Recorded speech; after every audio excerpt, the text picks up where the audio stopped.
Okay, I'll just show you how to pair a mobile to the Bluetooth audio system in this Ford Transit. It's the sync system.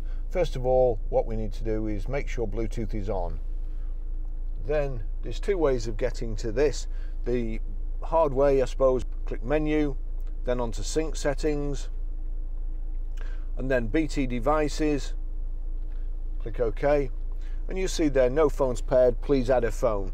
The other way, the easier way, is you just click phone and same screen comes up. If nothing's connected already, if your passenger hadn't got a phone connected, that screen will come up.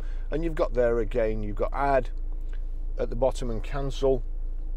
Sorry, add and cancel at the bottom. They correspond to these buttons here. So we want to add a phone. Search for sync on your device and select sync once it is found. Sync's already shown up here. That's one of my GoPro. Well, it's not GoPro, it's a DJI Osmo. But so we click sync. Please begin Barry's iPhone 10 is trying to pair with sync. Does 3.5. Thank you, Mr. Harrison, for just leaving a review just as I'm doing this video.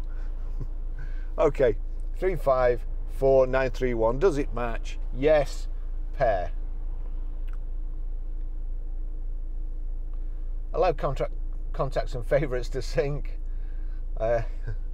Gordon Bennett. So I'm 6 minutes to Walnut. For your safety, please stay alert to changing road conditions and use Sync's voice-activated features while your vehicle is in motion. Thank you. So, do you want contacts and favourites to sync? I don't, because I won't be using this again. So don't allow. Download phone book. I don't want to do it, but you would. So that's it. Sync connected.